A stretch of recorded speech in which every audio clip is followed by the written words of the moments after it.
Bismillahirrahmanirrahim. Alhamdulillah.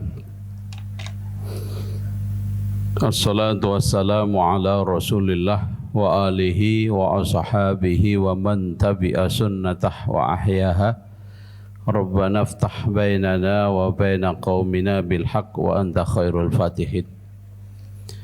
Yang kami hormati, yang mudah-mudahan senantiasa dirahmati Allah Subhanahu wa ta'ala, keluarga besar, termasuk kita yang hadir, karyawan Rumah Sakit Islam.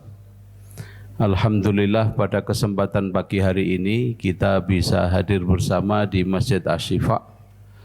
Mudah-mudahan Allah mempertemukan di masjid ini tiada lain adalah murni untuk kebaikan kita bersama.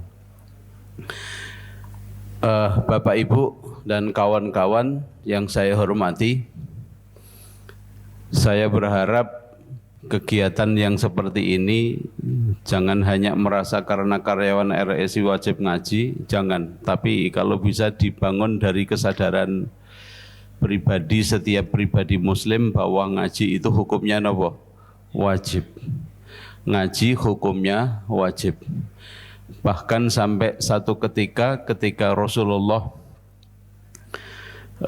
dan para sahabat dulu itu semangat perang para sahabat itu luar biasa. Saking begitu luar biasanya ketika ada perang, ada perintah perang, nyon pangapunten, yang hari ini ijab saja nanti malam berangkat perang tetap berangkat. Ora kok izin ya Rasulullah saya nganten anyar izin ndak? Tetap berangkat, istri di rumah, posisi di rumah. Jihad sesuatu yang membahagiakan, membanggakan. Tapi satu ketika Allah mengingatkan Rasulullah, wa ma kanal mu'minuna liyanfiru kaffah walau la nafaru min kulli firqatin minhu ta'ifatun liyatafaqahu fid-din. Al-ayah. Saya lupa ini ayat surat apa, ayat berapa saya lupa, tapi yang pasti Quran. Kalau dalam bahasa Jawa, dulu guru saya memaknai dengan bahasa kalimat yang lembut. Wa ma kanal mu'minu Muhammad, ora sepatute kanggo wong mukmin kabeh kuwi nek enek perang ya liyang firu kafah, kabeh mangkat kabeh ki ya aja. Nggih, berangkat perang semua itu jangan. Paling tidak kata Allah, falaula nafaru min kulli firqatin minhum, paling tidak ada sebagian, satu firqah, satu kelompok dari mereka ada yang liyatafaqahu fiddin, mempelajari agama. Nyun pangapunten, agama itu syarat dengan ilmu. Islam berkembang kemana-mana, menyebar kemana-mana, jelas itu butuh yang namanya jihad. Tapi Islam ini tetap tegak di muka bumi itu karena faktor ilmu. Islam pernah dipimpin oleh manusia yang paling mulia, Rasulullah Shallallahu Alaihi Wasallam. Ketika beliau wafat, sahabat Umar termasuk beliau orang yang tidak bisa menerima. Kalau Rasulullah meninggal terus Islam piye? Ya, kalau Rasulullah meninggal terus piye? Maka waman qatala wa man kana wa may yaqulu Muhammadan qatilun Muhammadun wa may yaqulu Muhammadun mata qad qataltuhu. Sapa sing ngomong nek Muhammad mati akan saya bunuh dia dengan membawa pedang. Terus kemudian turunlah ayat wa ma Muhammadun illa rasul al-ayah. Ayat itu disampaikan sahabat Abu Bakar, terus sahabat Umar terdiam karena Rasulullah adalah manusia biasa. Ilmu ini adalah pondasi dasar daripada agama. Meskipun Rasulullah kabundut, meskipun para sahabat kabundut, tapi ilmu sudah tersebar di mana-mana. Ilmu inilah yang nantinya akan membawa agama ini akan semakin tegak. Bapak Ibu dan teman-teman sekalian yang saya hormati, kemarin saya di WhatsApp Ustadz Subhan kurang lebih sekitar jam 12. Itu diminta untuk ngaji, judulnya meraih kebahagiaan dunia akhirat. Nggih Ustadz Subhan nih, menggantikan Pak Samsudin yang tidak bisa hadir, tapi keterangan di bawah tolong penjelasan panjang lebar tentang terkait dengan apa? Palestina. Kalau saya bicara Palestina dari awal sampai akhir 5 hari aja tidak selesai. Okay. Sekilas enggak lah, paling sekilas tentang Palestina. Jadi konflik apa yang terjadi hari ini kadang-kadang nyon pangapunten. Saya yang alhamdulillah diberi Allah semangat untuk membaca, kadang-kadang ya kebingungan. Satu sisi doa kita untuk Palestina apa? Mudah-mudahan Palestina menang gitu ya. Gaza menang, terus Gaza aman. Padahal Palestina iki aman kalau aman itu waktu dekat kiamat. Pripun, apa kita doakan aman? Yang berarti nanti segera kiamat. Kewajiban kita saat ini hanya memiliki, menumbuhkan kepedulian. Rasulullah ngendikan, man lam yahtamma bi amril muslimin falaisa minna. Kata Rasulullah, siapa yang tidak punya perhatian terhadap orang Islam, bukanlah dia termasuk golonganku. Ini yang harus jadi perhatian kita. Untuk menghemat waktu, itu kok jam 10 ya? Itu udah jam 8 Ustaz. Singkat ceritanya begini, ketika bicara Palestina itu tidak lepas dari Nabi Ibrahim alaihissalam. Kita tahu bahwa semenjak Nabi Ibrahim itu anak dari bin Taroh yang kalau dalam bahasa sejarah yang banyak yang menyebut dengan nama Azar, Taroh bin Nahur bin Saruh bin Rohu bin Falih bin Abir bin Arfakshad bin Sam bin Nuh. Dari Nuh ini ketika terjadi banjir besar, seluruh umat Nabi Nuh, manusia yang ada di bumi ini meninggal semua, kecuali man amana ma'ahu, orang-orang yang beriman kepada Nabi Nuh. Nabi Nuh punya 4 orang anak, 1 Ham, 2 Sam, 3 Yafis, 4 Kanaan. Punya anak 4, yang 3 alhamdulillah soleh-soleh, yang 1 yang toleh, yang tidak soleh. Jadi nek jenengan duwe anak 5 njaluk soleh kabeh iku ya kadang-kadang ya nganggo ngimpi barang. Nabi Soleh yang anaknya, Nabi Nuh yang anaknya 4 aja, yang 1 luar biasa belinge, yang soleh hanya 3. Dari 3 ini dalam riwayat di kitab Qusosul Anbiya yang karya Ibnu Katsir, di antara anak Nabi Nuh yang banyak melahirkan para nabi adalah Sam. Sam punya anak Arfakshad, Arfakshad punya anak namanya Salih, Salih punya anak Abir, sampai terus Azar atau Taroh punya anak Nabi Ibrahim. Berawal dari Nabi Ibrahim ini, Nabi Ibrahim punya 2 orang istri. Yang pertama adalah Saroh, yang kedua adalah Siti Hajar. Siti Hajar punya anak namanya Nabi Ismail, ini yang akan melahirkan bangsa Arab. Sementara yang dari Siti Sarah punya anak namanya Ishak. Nabi Ishak ini terus punya 2 orang anak namanya Al-Aish dan Yakub. Yakub dengan nama lain Israel, yang sekarang bangsa Israel. Jadi bangsa Israel sekarang, orang Yahudi sekarang itu adalah keturunan Nabi Yakub bin Ishak bin Ibrahim. Sementara yang satu namanya Al-Aish ini adalah nenek moyangnya orang Romawi, Yunani dan Eropa dan sekitarnya. Peperangan Palestina ini kan tidak lepas dari ini. Kita yang mengekor atau makmum dengan bangsa Arab karena Islam dari sana merasa memiliki apa? Palestina. Orang-orang Israel pun merasa memiliki, kitab-kitab mereka menjelaskan tentang bahwa Palestina sekarang itu adalah bagian dari mereka. Maka sampai akhir kiamat esok berebut seperti ini. Jadi Nabi Yakub, terus kemudian perjalanan kita langsung ke Nabi Yakub. Nabi Yakub punya 2 orang istri. 1 Ibnu Katsir di kitab Qusosul Anbiya membaca dengan kasroh. Yang pertama adalah Laya. Ada kitab yang lain yang membacanya Lia. Tapi yang benar mana wallahu alam saya tidak tahu, tapi berdasarkan referensi kitab Qusosul Anbiya karya Ibnu Katsir bil fathi bacanya Laya. Terus Laya ini punya adik namanya Rohil. Dulu yang diharapkan dinikahi Nabi Yakub adalah adiknya, karena adiknya cantik. Orang Arab saat itu, orang Khiran saat itu kalau perempuan kan ditutup cadar. Yang dimaksudkan Rohil, mas kawinnya mengembalakan kambing 5 tahun, ternyata pas ijab malam pertama dibuka, ternyata siapa? Kakaknya. Terus Nabi Yakub marah dengan mertuanya namanya Laban. Laban itu adik daripada ibunya Nabi Yakub namanya Rifqah. Kalau ngomong ngeten niku tak baleni setengah jam, tak tekoki paling udah lali kabeh. Nggih. Jadi Nabi Yakub, Nabi Ishak punya istri Rifqah. Rifqah punya adik namanya Laban. Laban punya anak perempuan. Satu yang pertama Laya, yang kedua Rohil.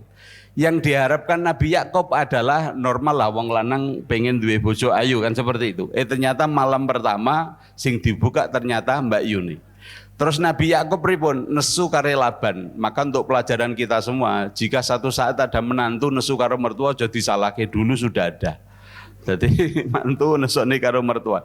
Alhasil Pak Laban wis ngene Yakub nek memang kue pengen nikah karo Rohil ya tak nikahke, tapi ya tetap mas kawine 5 tahun mengembalakan kambing. Alhasil terjadilah pernikahan kakak beradik. Lah yang syariat ini pada zaman Rasulullah dinasah, ini tidak boleh dilanjutkan. Kalau dilanjutkan zaman umat Muhammad bahaya iki. Kakak beradik jadi rabi loro sisan kabeh repot ini. Makanya pada zaman Rasulullah dinasah dengan pernikahan siapa? Utsman menikahi Ruqayyah dulu, Ruqayyah meninggal pas di saat ada kabar menang di perang Badar. Rasulullah seneng, tapi senengnya aja sebentar. Tiba-tiba ada kabar dari Madinah kalau Ruqayyah meninggal. Utsman termasuk sahabat yang tidak ikut perang Badar. Makanya kalau ada yang mengatakan Utsman ikut perang Badar, nyon pangapunten ngajine kurang jero. Karena Utsman saat itu ditugaskan Rasulullah jangan sampai berangkat perang semua. Utsman harus tetap menjaga Madinah karena Ruqayyah dalam keadaan sakit. Baru kirang langkung sekitar 10 hari kemudian Ummu Kulsum dinikahkan lagi dengan sahabat Utsman. Dua-duanya ini, ya, niki juga pelajaran untuk kita. Jadi sahabat Utsman menikah dengan siapa? Dengan Ruqayyah dan Ummu Kulsum. Ini tidak kondisi perawan, semuanya dalam keadaan janda. Jandanya anaknya Abu Lahab. Jadi Abu Lahab, Abdul Uzza bin Abdul Muthalib, paman Rasulullah dulu sempat besanan dengan Rasulullah. Siji Utaibah dan Utbah. Utaibah itu suaminya Ruqayyah, yang Utbah suaminya Ummu Kulsum. Ini gara-gara Rasulullah menyampaikan akan adanya agama yang baru, terus kemudian Abu Lahab marah, Ummu Jamil marah, wis ngene ae. Bojomu loro saiki kudu nduk pegat kabeh. Wis aja manut kowe, manut aku, manut wong tua. Alhasil problem ngeten iki terus kemudian di breakdown sampai zaman kita mesti enek. Mergo besan karo besan kerengan, enten apa mboten? Anake kegawa-gawa. Leres mboten? Itu contoh di partai politik itu ada. Dulu konco bareng bar pisah saka partai sak anake bareng melu pegatan. Ora usah tak sebut engko dadi ngrasani. Problem ini sampai ke bawah. Lah kembali ke Laya kare Rohil. Laya yang Rohil punya 2 orang anak namanya Yusuf dan Binyamin. Yusuf dan Binyamin ini akhirnya menempati Nabi Yusuf mendapat posisi strategis sebagai Perdana Menteri di Mesir. Yang kemudian yang Laya ini punya anak, total anak Nabi Yakub 12, tapi ada yang mengatakan 13. Karena awal ketika menikah dulu Laya sama Rohil dinikah oleh Nabi Yakub ini sampai bertahun-tahun ora duwe anak. Alhasil karena Pak Laban ini orang kaya, maka masing-masing Laya dan Rohil dikasih budak. Zaman dulu boleh Laya matur sama Nabi Yakub, Mas Yakub, aku wis suwe ora iso ngeki anak kowe, saiki nyuwun ngapunten jenengan kumpuli budake. Delalah budak dua-duanya melahirkan anak lebih dulu sebelum Laya dan Rohil. Milo alhamdulillah saiki budak wis ra enek. Kok enek bahaya, berat oke. Lah Islam menghapuskan ini karena ini bisa merusak tatanan sosial masyarakat yang akan datang. Maka ini semua dihapuskan. Lah anak siapa? Anak Laya ada Zabilun, ada Syamun, ada Lawa, ada Yahuda yang akhirnya menjadi agama Yahudi. Yang Lawa ini punya anak namanya Kohis. Kohis punya anak namanya Azir, Azir punya anak namanya Imron, Imron punya anak Nabi Musa. Ini Nabi Musa termasuk Nabi yang diutus Allah di kaum Bani Israel. Jadi tidak bisa lepas dari itu semua. Lah sementara kita kembali ke Ais dulu. Ais salah satu anak Nabi Yakub.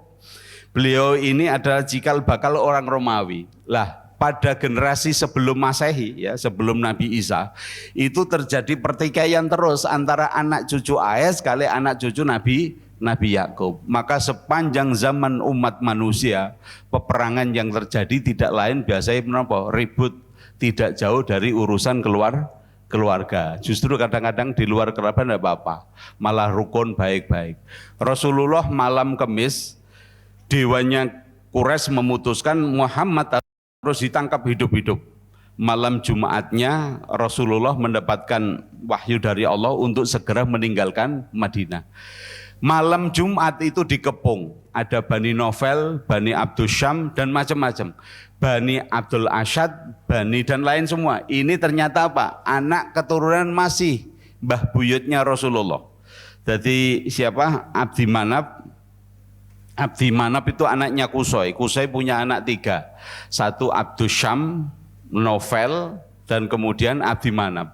Ini yang melahirkan anak-anak terus menjadikan apa? Jadi suku-suku.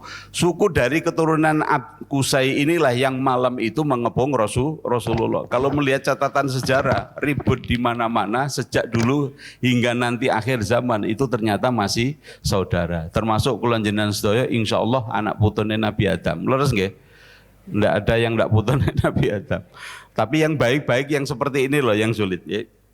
Lah ini terus kemudian cikal bakal, maka Bapak Ibu kalau jenengan mempelajari, memahami Al-Quran, kenapa justru sentranya itu di Palestina?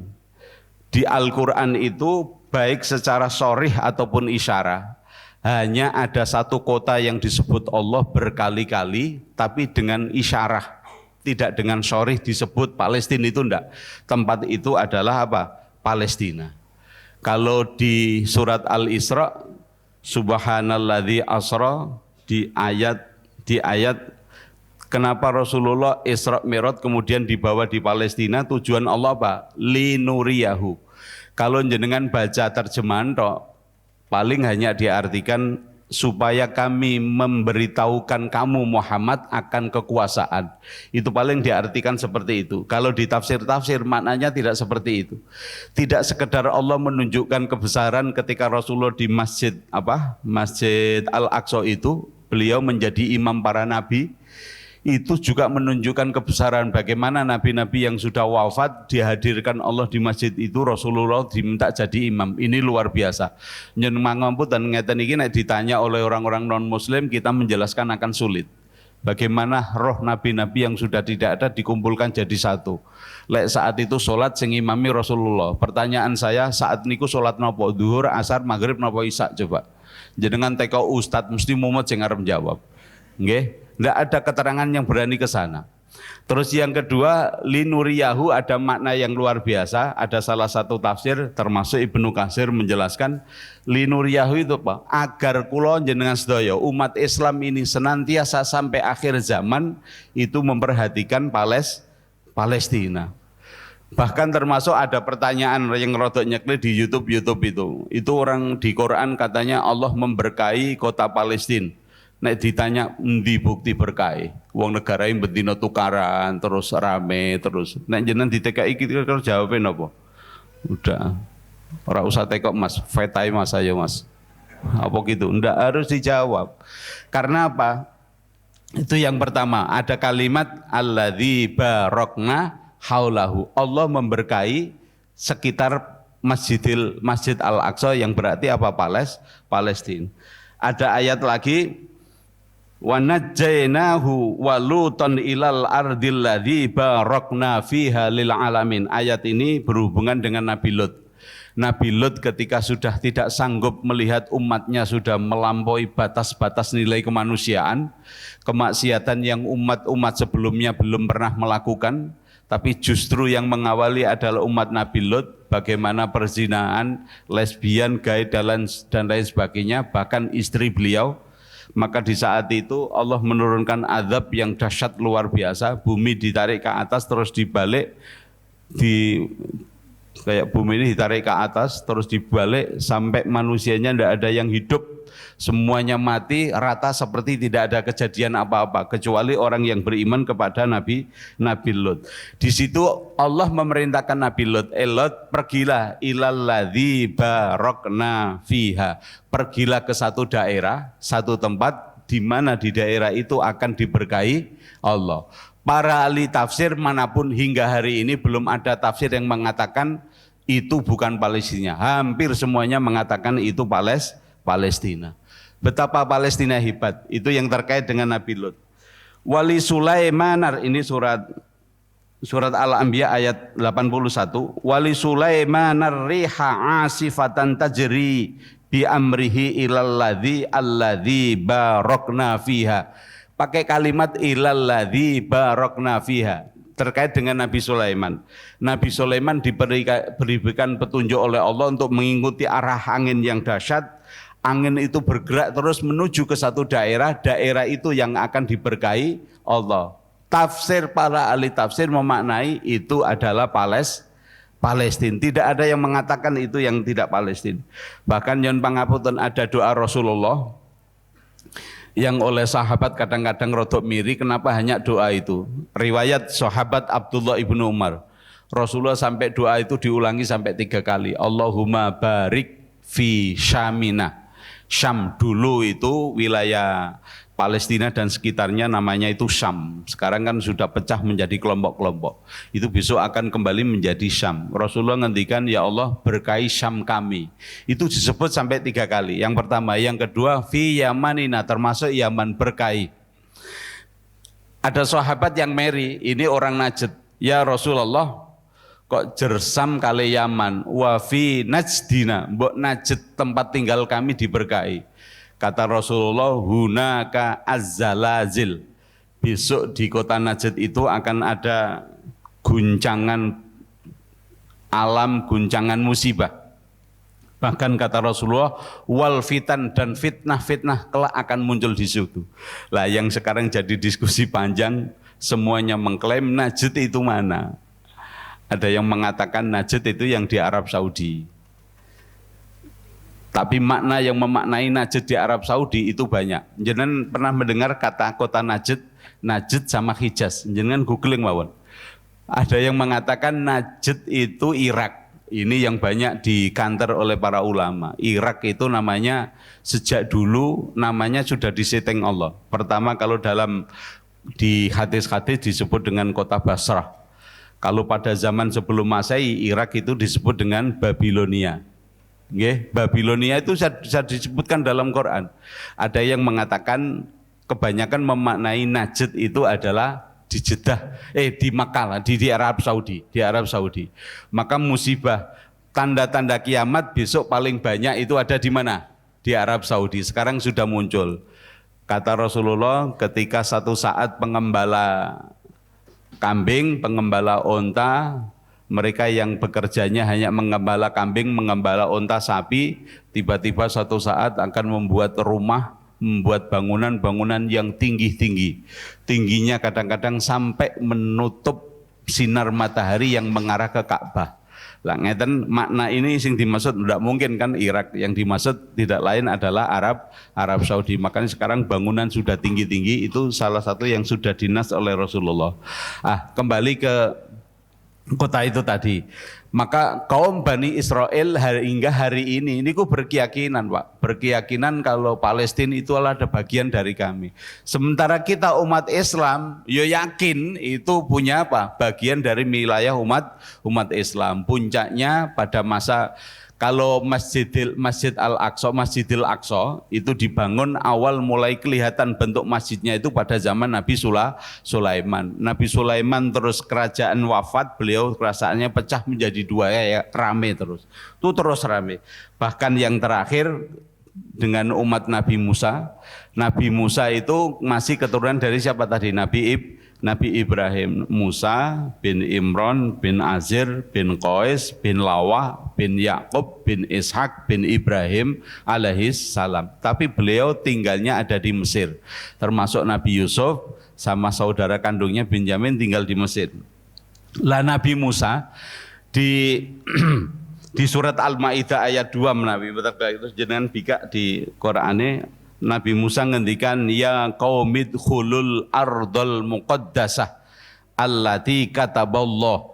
Hai kaumku, Allah memerintahkan kalian untuk pergi ke satu daerah, satu tempat yang kalimatnya al-muqaddasah, disucikan.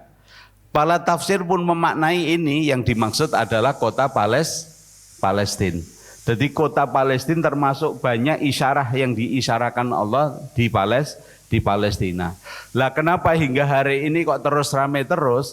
Ini sudah menjadi settingannya memang seperti itu. Kalau bahasa tauhid wis kodok kodare seperti itu. Sekarang persoalannya adalah bagaimana kita menunjukkan kepedulian kepada umat Islam. Konon tanggal 2, sekarang tanggal pinten Pak? Tanggal 31 ya. Itu kemarin tanggal kalau sekarang perang kan sudah ke 18 hari. Ya, dalam waktu 1 minggu katanya korban itu sudah sampai 17.000. 60% itu anak-anak, 30% perempuan, yang laki-laki hanya 10%. Tidak bisa bayangkan betapa semakin hari ke sini semakin luar biasa. Ini mungkin barangkali yang terdahsyat dari yang pernah ada. Maka kemarin sampai hari ini, kemarin kebetulan kami ada di Basnas, dari himbauan dari pemerintah pusat sampai ke bawah, kita bikin rekening tok aja susah Pak. Nyun pangapunten, saya termasuk ingin menyampaikan ini. Kita mau bikin rekening itu satu, harus ada tanda tangan dari pihak pemerintah setempat. Yang kedua, harus ada tanda tangan Majelis Ulama Indonesia. Ketiga, harus ada tanda tangan Kementerian Agama. 3, harus ada tanda tangan Dewan Masjid. Dan yang kelima adalah Basnas setempat. Kemarin kita bikin rekening hampir seminggu dadi baru alhamdulillah kemarin jadi. Karena apa? Setiap kejadian Palestina ini sing nyumbang banyak Pak. Tapi kira-kira nyun ngapunten sing nyumbang tepat sasaran apa banyak yang nyasar? Banyak yang nyasar. Saya matur seperti ini tidak memprovokasi jenengan. Maka pentingnya mendonasikan kita untuk Palestina. Carilah tempat-tempat atau donasi-donasi itu yang memang legal. Karena kalau tidak di sana nyun pangapunten, kira-kira orang Islam di Palestina rukun apa mboten rukun? Nggih, sing jenenge Hamas, nggih, kalau Hizbullah itu rukun apa mboten? Jano umat Islam di mana saja hampir sama, Pak. Cuma alhamdulillah ketika ada kasus Palestina seperti ini, siapapun dia umat Islam yang mendengar, perbedaan apapun akan disingkirkan. Yang pertama yang dikedepankan apa? Ukhuwah Islamiyah. Memang ini Allah membangkitkan kebersamaan umat Islam itu ketika ada kejadian-kejadian seperti ini. Jangan ingat tahun 2004-2005 belum pernah ada gempa tsunami dahsyat seperti yang di Aceh. Para pengamat internasional untuk memperbaiki Aceh butuh waktu puluhan tahun, itu kata mereka. Nggih. Tapi bagi umat Islam Indonesia butuh berapa tahun Pak? Tidak nyampe 5 tahun selesai kan? Tidak nyampe tahun selesai. Itu biasa pengamat-pengamat seperti itu. Bahkan ada yang ditanya, seorang pengamat sosial di Amerika, saya lupa namanya. Itu ditanya, di Masjidil Haram, Mekah, itu kan jumlah manusia jutaan. Ditanya, bagaimana manusia sebanyak itu bisa, berapa waktu yang dibutuhkan supaya manusia yang di Mekah itu bisa kumpul, bisa kumpul rapi dan tertata rapi. Mereka yang ora tahu ngerti ning Mekah jawab, oh itu bisa 24 jam baru tertata rapi. Kira-kira teori ini bener apa salah? Salah, cukup hanya iqomat sampai hayya ala sholah, kira-kira pun rapi tadi.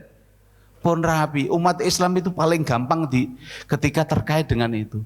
Coba kalau ndak ada hubungan sholat kaya ngeten iki, ya mbok nyontolo ngerapi butuh waktu lama ndak? Wah, sing kene rono, sing kene rono. Tapi kalau sholat ndak usah dikon, mesti wis rapi dhewe. Lah Allah ingin memberikan gambaran, menyatukan rasa umat Islam itu dengan Palestina. Saat ini orang sudah tidak peduli, milo nyon pangapunten saya kadang-kadang tidak habis pikir. Ojo nyumbang ring Palestina, itu bukan perang agama, itu persoalan politik, perusahaan duniawi, hubungannya karo minyak, harta benda yang ditinggalkan Nabi Sulaiman. Nyon pangapunten, wong ini iki nyon pangapunten, sing ngaji kurang, sing ngopi kurang, leleane kurang, loh. Satu nyawa pun nggih. Nyon ngapunten, saya perasaan dulu sering matur. Batale sholat diantaranya kentut. Leres nggih? Batale sholat, orang tidak boleh membatalkan sholat, bahkan haram, para ulama madzhab 4 haram membatalkan sholat tanpa ada hal-hal yang membatalkan sholat. Kira-kira hal-hal yang membatalkan sholat, selain hal-hal yang membatalkan sholat, kemudian orang sholatnya dibatalkan, boleh enggak? Boleh enggak Pak?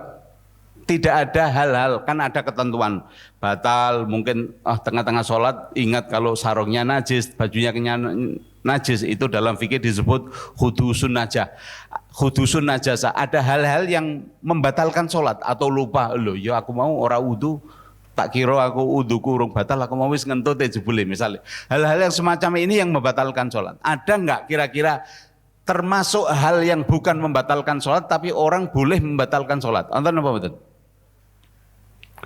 Mungkin secara literatur fikih tidak ada Pak, tapi ada hal yang wajib harus dibatalkan ketika berhubungan dengan apa? Nyawa. Jenengan sholat Allahu Akbar kena bocah kecemplung ning kali. Sik ya aku tak rampung nih sik. Kira-kira dibatalke sholatnya apa nulungi bocah? Harus nulungi bocah karena apa? Nyawa. Ini teori ini yang para ulama sepakat. Apalagi yang Palestina. Maka nyun pangapunten. Ada masih setengah jam. Ada sifat yang dimiliki orang mukmin, nyun pangapunten ini sekaligus koreksi untuk kita semua. Jika 5 hal ini tidak ada, kita diragukan nek awake dhewe wong mukmin tenanan. 1, ini adalah analisis satu istihad dari seorang ulama besar di As-Samarkand, Imam Abu Lais As-Samarqandi. Beliau mengatakan khamsatun lil mukminin, ada 5 hal yang menjadi karakter pribadi orang mukmin. Jika tidak ada 5 hal ini, nyon pangapunten keislamannya harus dikoreksi lagi. Sing pertama napa? Al-wara'u fil kalam, nek ngomong niku hati-hati. Nggih, al-wara'a itu hati-hati. Kalau orang mukmin itu punya karakter, kalau ngomong hati-hati. Kalau tidak hak tidak ngomong. Kalau tidak penting tidak ngomong. Kalau tidak ada manfaatnya tidak ngomong. Ini karakter orang mukmin. Nah, 5 sifat ini ya di antara 1 al-wara itu yang tidak dimiliki orang munafik. Maka kalau orang merasa dirinya iman dengan Allah tapi 5 hal ini tidak diperhatikan, maka nyon pangapunten harus banyak muhasabah. Yang pertama adalah hati-hati dalam berucap. Kula matur ngeten iki, kalau ndak baca buku kira-kira berani ndak Pak? Ndak berani. Saya semalaman hampir sampai mulai dari aku belum mutolaah, aku kesel, tangi-tangi jam 3:30 saya buka Qusasul Anbiya karya Ibnu Katsir. Tadi sudah berapa nama yang saya sebut? Banyak ya, lebih dari 50. Jenengan tak kok nyebut nih 10 paling ya lali. Nggih, paling ya lali, nggih. Nah, saya harus baca karena akan apa? Ada pertanggungjawaban. Beda nyon pangapunten kalau orang munafik ngomong ya asal, ora peduli iki manfaat apa ora peduli iki nglarani atine wong apa ora peduli iki nanti berefek negatif apa ora. Kalau orang mukmin mesti nek ngendikan apa hati-hati. Karakter iku monggo dicekeli. Maka tukang gosip, buzzer, terus napa mleh? Menjelang pemilu ngeten iki nyon pangapunten wis hati-hati, umat Islam ketok kompak atau tidak itu menjelang pemilu seperti ini. Kadang-kadang kita ribut ning nisor, jebule wingi mangan bareng-bareng nggih mboten. Kemarin nak makan bareng-bareng toh, padahal sing wis nisor manteman terus nggih toh. Ndak usah, nggih, enggak usah tiwangi ribut pelajaran kayak kemarin, tiwas ribut-ribut malah jebule malah dadi kancane. Ya itu lebih baik memang. Artinya apa? Ndak usah terlalu dianggap sing penting. Biasa ini musiman 5 tahunan. Ngoten nggih. Hati-hati. Beda kalau orang munafik, kalau bicara itu ya orang mikir, iki nglarane ati wong ndak. Itu yang pertama, rada kula singkat mawon. Yang kedua adalah an-nuru fil qalbi. An-nuru fil qalbi, ada cahaya hati. Hatinya ada cahaya. Lah, hati kita ini ada cahaya atau tidak? Paling gampang ngoreksi nunggu ngeten. Kalau orang itu hatinya ada cahaya, maka di saat satu saat dia berbuat kesalahan, itu cepat menyadari kesalahannya. Getun. Nyon pangapunten wong nglakoni salah, ngapusi wong, gawe fitnah wong kok biasa-biasa. Itu pasti ada hal yang salah. Hatinya akan gelap. Maka pentingnya cahaya hati itu dihidupkan apa? Maka kalau di ilmu tasawuf ada istilah wali badal. Wali badal itu, wali itu kekasih Allah, badal itu orang yang mampu menjadikan dirinya menjadi orang yang mengaktualisasikan sifat-sifat Allah dalam kehidupan sehari-hari.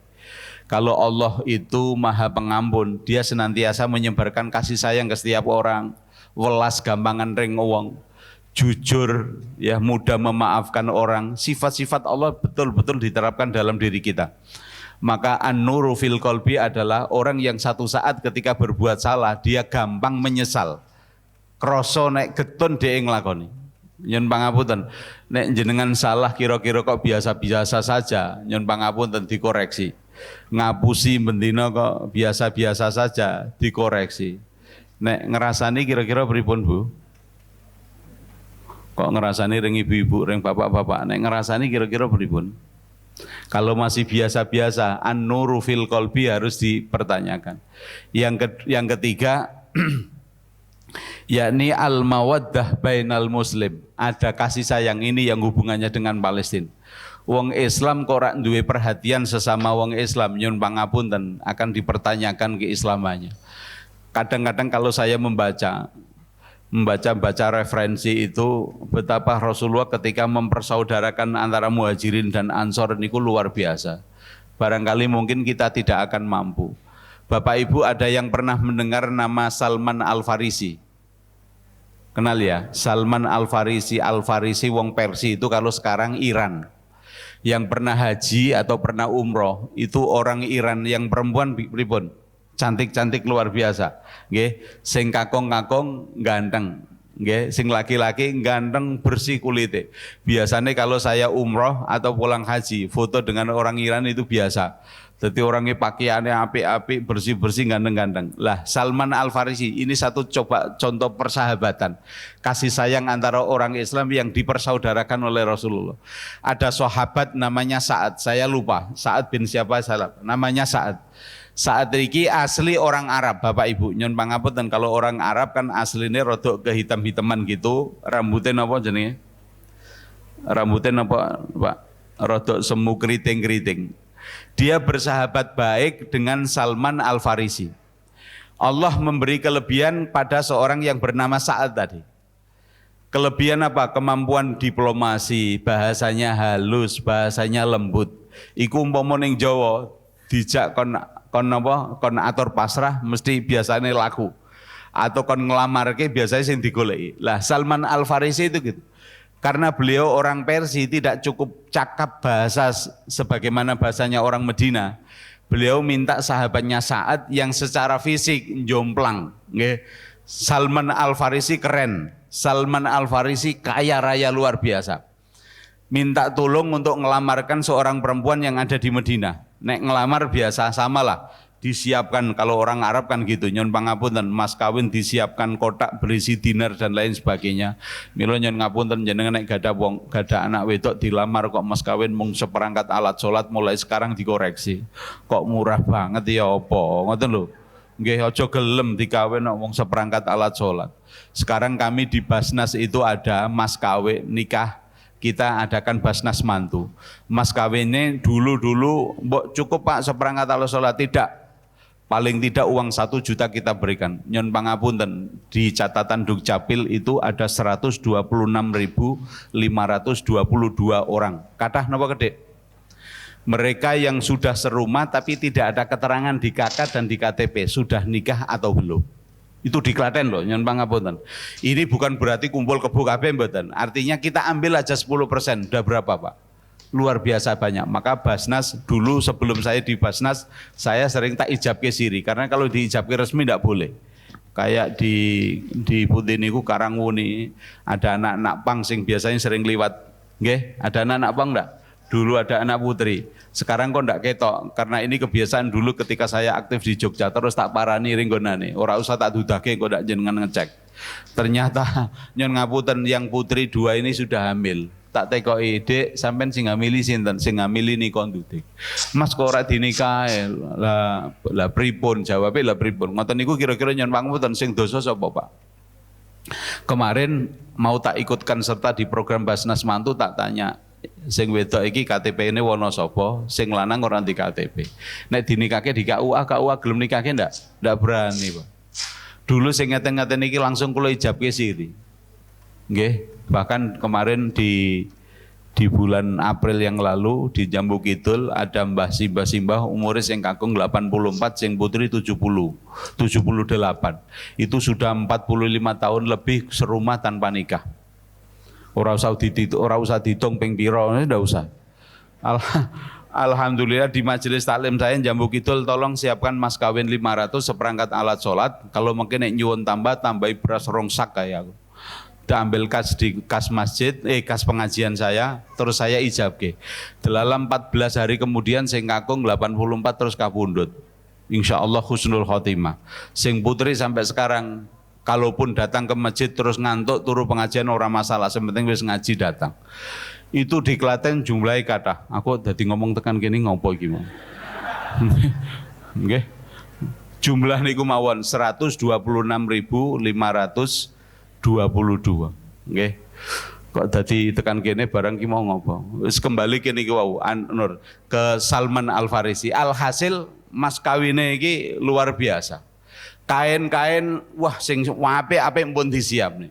Njaluk tulung Mas Saad bahasa saya. Aku dilamarne anake Pak Kai. Alhasil singkat cerita dilamarke. Ketika dilamarke walinya bapak ibunya cah putri niku wau oh nggih, ternyata sama dengan orang Indonesia. Nyen ngapunten sekedap nggih Mas Salman. Bapak ibunya seneng wong versi kan ganteng-ganteng sugih-sugih. Karepe ngoten nduk kae enek Salman Al Farisi, DE ya sahabat dekat Rasulullah. Nek karo jenengan kira-kira ditampa napa mboten Bu? Ayo pasti ditampa nggih. Wis sugih mah ditampa. Alhasil anake sing terkenal cantik yang mau dinikahi Salman Al Farisi dilamar iki. Malah napa? Nyon ngapunten Bapak Ibu, kula nek dilamar Salman Al Farisi kula mboten purun. Kula nek dilamar Saat sing nglamarke malah gelem. Kira-kira jenengan dadi wong tua piye? Kuwi piye ta ora ngoten to nggih? Loh, luar biasa Rasulullah mempersahabatkan orang Persia dengan orang Arab asli, orang Muhajirin. Alhasil Salman Al Farisi mireng. Wis ngene Mas Saad, mas kawin iki wis PN, sekaligus tak tunggoki aku sing nglamarke kowe. Kira-kira terjadi di Indonesia mboten? Ora mungkin. Ora mungkin. Saya tidak bisa betapa indahnya Rasulullah mempersahabatkan satu orang dengan yang lain yang tidak ada hubungan darah hanya karena keimanan atau seperti itu. Wes iki lamaran kae dadi bojomu, hasil dadi bojo rumah tangga. Coba kita bayangkan kalau itu terjadi di antara kita. Kira-kira musuhan seumur hidup mboten? Oh, tak kon nglamarke malah dipek dhewe ra ngoten to nggih. Saya tidak bisa bayangkan ya Allah, luar biasanya sampai seperti itu. Inilah bentuk al-mawaddah bainal muslimin. Lah apalagi ten Palestina gitu. Jenengan mirsani kula nek nyawang video-video ini mun mboten tegel. Sebenarnya sekarang ini lagi rame. Saya punya teman namanya Makori Mapo. Itu teman saya kuliah di IAIN Jogja dulu, sekarang dia adalah anggota Komisi Ukhuwah Islamiyah di MUI-nya Thailand. Sekarang itu media PES sengaja dilokalisir tidak boleh mengekspos umat Islam yang di Myanmar, jenenge apa Pak kelompoknya? Rohingya. Sekarang jauh lebih dahsyat lagi. Wartawan media dilokalisir tidak boleh meliput. Ini jauh lebih mengerikan. Kalau nek mikir ngeten-ngeten iki di hadis Riyadhus Shalihin itu ada. Menceritakan ya Rasul bagaimana dengan umatmu yang engkau ceritakan satu saat ada yang digeraji sampai terbelah jadi dua. Mereka ada yang dipotong lehernya, ada dipotong kakinya. Kata Rasulullah itu akan terjadi. Justru kejadian itu kata Nabi kelak yang akan memuliakan mereka yang jadi korban. Ini di Rohingya pun jalan. Kita wae dhewe kali Myanmar dekat toh nggih, kali Rohingya dekat. Tapi kenapa jadi seperti itu? Media ditutup. Mila kadang-kadang nek ngoten niku kula gregetan pengen dadi presiden mau rasane niku. Tapi ya Allah ngoten nggih. Nggih, presidennya ditekoki ngene ya ora berani, nanti kepentingan politik, kepentingan ekonomi, terus akhirnya kan tertutup, ndak berani media. Nggih toh. Mergon Myanmar kan termasuk anak buah Rusia, sementara kita Indonesia lagi api-api kali Rusia. Lah mikir repotnya itu mereka Pak umat Islam. Yang di Cina Uighur itu, yang dari itu juga seperti itu. Saya dapat laporan dari teman saya, insya Allah valid Pak. Dia MUI-nya Thailand dekat dengan Myanmar Pak. Pernah kedatang Al-Aqsa, konco-konco dong bingung, Pak itu wong Thailand iso Jawa, wong koncoku kuliahnya IAIN itu. Kan banyak orang Myanmar yang orang Indonesia, orang Thailand di pulau apa itu juga orang-orang, siapa dulu kasus G30 SPKI kan banyak yang lari ke sana. Banyak orang Indonesia. Jadi umat Islam di sekitar kita itu sekarang lagi betul. Lah ini kesempatan kula jenengan sedaya. Allah mengisyaratkan di surat Al-Isra napa? Linuriyahu min ayatinya. Itu jangan hanya sekedar diartikan Allah menunjukkan kebesaran. Maka tafsir termasuk tafsir Ibnu Katsir memaknai bagaimana umat Islam harus memperhatikan terus Palestina. Sekali lagi kita memang posisi repot, Pak. Nggih, nek kita mendoakan supaya damai, padahal kedamaian di Palestina sesuk akan menjadi pusat kebangkitan umat Islam. Damainya Islam itu sesuk berpusat di Palestina bersama Imam Mahdi kalian Nabi Isa. Nah, kalau didamaikan sekarang, aku bentar lagi kira ngelangkung konon ada yang mengatakan 12 tahun, tidak sampai 20 tahun nanti terjadilah kiamat. Kira-kira nek perang ngeten iki seneng napa mboten? Itu bingung tuh yang mikir. Nah makanya penting Allah linuriyahu itu mari kita maknai, nggih, mari kita realisasikan dalam bentuk wujud perhatian. Allah sudah mengisyaratkan ini panjang lebar. Sejak zaman dulu hingga hari ini Palestina itu adalah objek pertikaian anak cucu Nabi Adam. Umat Islam diwakili bangsa Arab keturunan Nabi Ismail. Orang Israel, orang Yahudi keturunan Nabi Yakub. Terus kemudian orang Romawi yang ikut bermain-main juga keturunan Al-Ais anak Nabi Yakub. Jadi posisi kita pripun? Maka Rasulullah kalimatnya pendek. Barang siapa yang tidak memperhatikan urusan sesama Muslim, maka dia bukan dari golongan. Yang diminta Rasulullah hanya itu. Tidak, makanya ayo kita pergi ke Palestina. Kira-kira wong sakmene ning Palestina, engko kira-kira genep rong wulan iki utuh apa? Ninggal KTP tok kabeh. Nggih, ninggal KTP. Maka termasuk di antara di Timur Tengah itu yang paling ngotot pemerintahan Arab Saudi. Sudahlah teman-temanku Palestina, tinggalkan Palestina. Konon mau disiapkan lahan kalau mau tinggal di Arab Saudi, tidak bisa. Wong Palestina itu merasa meninggal hari ini di Palestina adalah mati syahid. Nek jenengan pengen mati syahid, kenapa pengen mati di atas kasur? Nah kita pengen mati di atas kasur. Nggih, betapa bahagianya orang yang bisa meninggal di Palestina. Tanah ini disebutkan oleh Allah tadi di surat Di surat Al-Maidah, Al-Ardhul Muqaddasah. Bumi yang telah disucikan. Sedemikian sucinya di Palestina itu sampai siapapun nabi, ya. Nabi-nabi Rasul, nabi-nabi Allah semuanya pernah singgah di sana semua. Nggih, kalaupun pernah meninggalkan dia akan pernah kembali lagi. Nabi Ibrahim itu dulu kan tinggalnya di satu daerah, nggih. Terus kemudian beliau hijrah ke Mesir harus berurusan dengan Firaun, Siti Sarah nyaris diambil, terus akhirnya beliau kembali lagi ke Palestina. Nabi Hud nggih ngoten, ketika menghadapi akan musibah dirintakan Allah lagi ke Palestina. Nabi Soleh ketika kaum Ad itu yang kaum Samud juga Nabi Syuaib, kaum Madian itu ketika Allah akan menurunkan musibah, Allah pun memerintahkan mereka untuk pergi ke Palestina. Semua nabi termasuk Rasulullah sebelum janjano nek badhe ten Sidratul Muntaha apa ndadak lewat Al-Aqsa. Mboten Al-Aqsa Klaten ya. Nggih, dari minal Masjidil Harami ilal Masjidil Aqsal ladzi barakna haulah. Kenapa harus ke sana? Karena memang di sinilah pusat kelak akan kebangkitan umat Islam, bersatunya kembalinya keimanan risalah-risalah yang dibawa Nabi disempurnakan. Pusatnya ada di kota Palestina. Maka sampai Allah menyebutkan alladzi barakna haulah. Makanya jangan delok negara-negara nanti di sekitar itu semuanya jadi makmur semua. Tapi saya heran Indonesia ini kan tidak disebutkan toh. Nggih mboten. Tapi makmur mboten Indonesia. Makmur mboten. makmur, aja ndelok Ganjar Prabowo karo Anies mawon.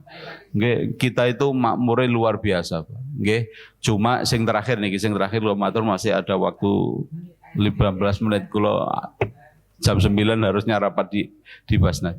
Terakhir, temanya kemarin kan meraih kebahagiaan dunia akhirat. Kebahagiaan dunia akhirat niki jana kita bahagia niki mergo orang lain atau karena kita sendiri?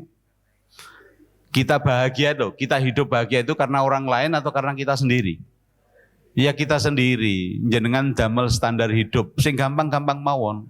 Jangan ngapun sing belum punya istri misalnya, ingin punya standar hidup, aku pokoknya sesuk duwe bojo, standarnya istri saya harus cantik.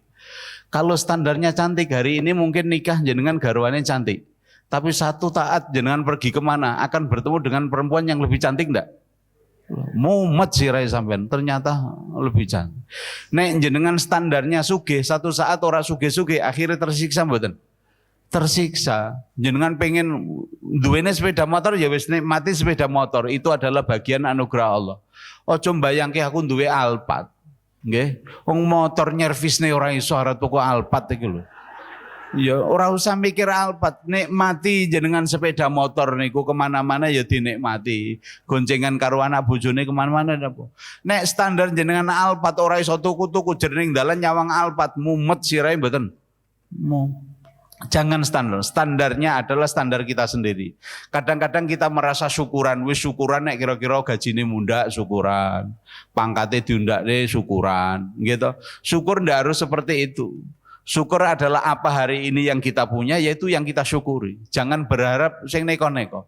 Jika suatu saat Allah kita mendapatkan bahasa Jawane rezeki nomplok, ya syukuri, ngoten lho. Nek mbayangke sing dhuwur-dhuwur, kula ngeten mawon alhamdulillah duwe mobil iki wis kemana-mana bisa wis ngono ae, ora usah mbayangke sing anyar. Pak kok mobil ora ganti-ganti, duite sapa nggo ganti ra ngoten. Gitu. Wis nikmati syukur itu. Standar kehidupan itu kembali pada kita. Iya kadang-kadang ngerepotnya kan di situ. Kita standarnya ngikuti orang lain ya susah. Maka teman paling baik itu ya golek konco sing sama, Pak. Jenengan kok punyanya cuma sepeda motor talo ya. Duwene mung Vario tapi konconane karo Pajero Fans Club. Kira-kira pripun? Jenengan bayang nih, jenengan menyiksa diri sendiri nggih mboten? Duwe kelompok klubnya sepeda ontel ya sepeda ontel mawon ndak usah nek. Dadi standar bahagia itu kita. Kalau hari ini gaji kita 3 juta ya nikmati 3 juta itu. Jangan berpikir kapan ya mundak 10 juta. Engko nek ora mundak-mundak tersiksa mboten? Tersiksa. Enek kancane diundakne akhirnya apa ngrasani kae jane kerjane karo aku apik aku malah tersiksa jenengan. Nggih mboten ora usah wis nikmati yang sekarang ada. Kalau pengen berprestasi berbuatlah yang lebih baik. Berbuatlah yang terbaik, itu nanti akan menarik prestasi. Nyun pangapunten. Maka kalau Abdullah ibnu Mas'ud, Bapak Ibu, Abdullah ibnu Mas'ud itu kuncinya nikmat hanya ada 2. 1, ad-dima iftaradha alaika. Sahabat Abdullah ibnu Mas'ud, saya dulu pernah cerita sahabat Abdullah ibnu Mas'ud itu orangnya kalau orang duduk ngeten iki, piyambake berdiri dhuwure padha, Pak. Jadi kalau berdiri, DE berdiri, semuanya duduk tingginya sama. Ngertos? Napa ngoten niku? Bocil, nggih. Orangnya bocil kaya ucok babang ngoten niku Abdullah ibnu Mas'ud. Mila standar beliau hidup yang paling yang paling berbahagia adalah ketika ada perintah Allah kita kerjakan.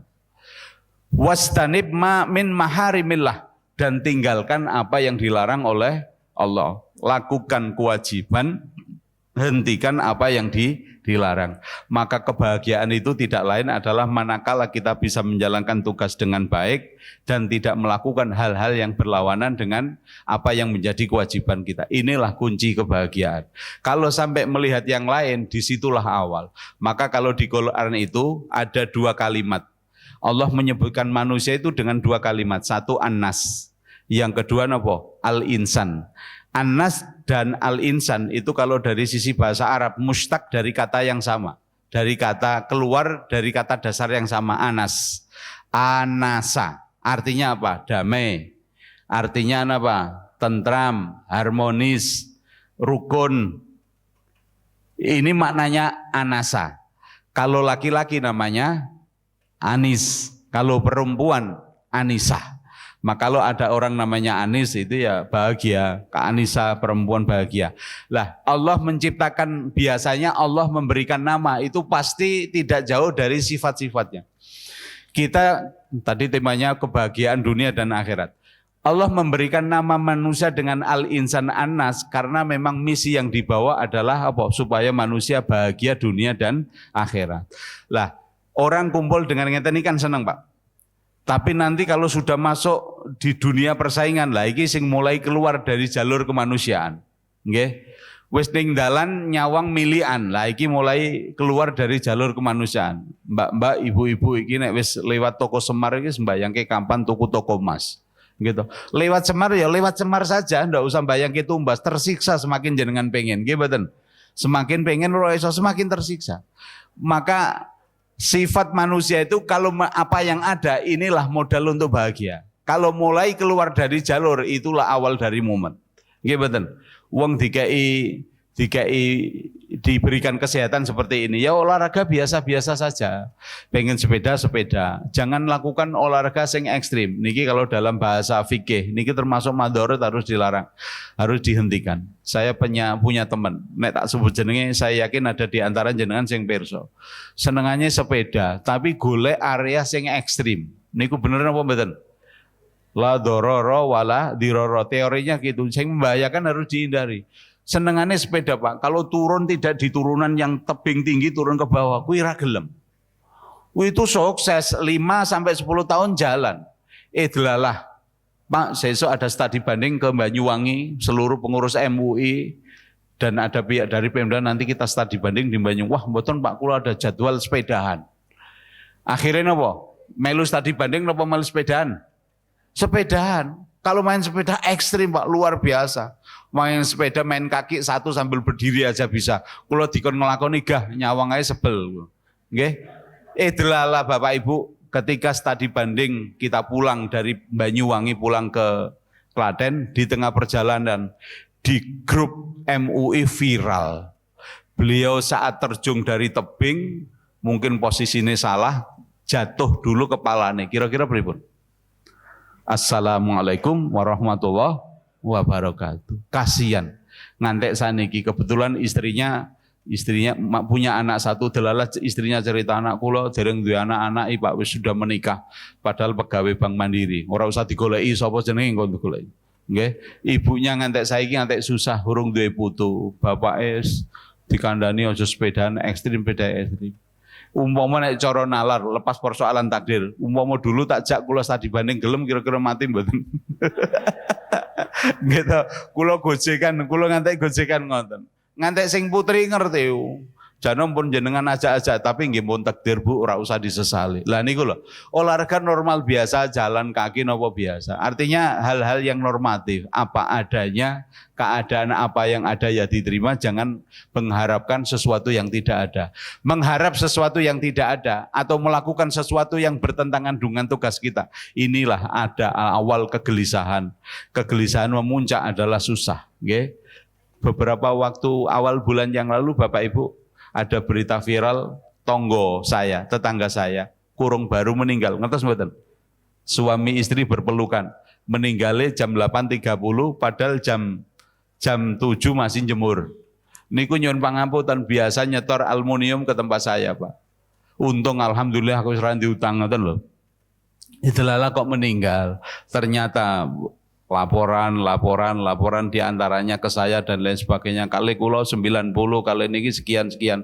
Sing luar biasa nopo ten pinjol. Ngertos pinjol nggih? Mudah-mudahan Bapak Ibu selamat dari pinjol. Jenengan ngertos pinjol ta nggih? Sing gene mubeng niku lho. Nyun pangapunten karena ini berawal dari situ. Kalau kita mencari hal yang di luar apa yang ada kemampuan kita, itulah awal kita tidak bahagia. Ngoten nggih? Kurang lebihnya saya mohon maaf. Billahi taufiq wal hidayah. Assalamualaikum warahmatullahi wabarakatuh.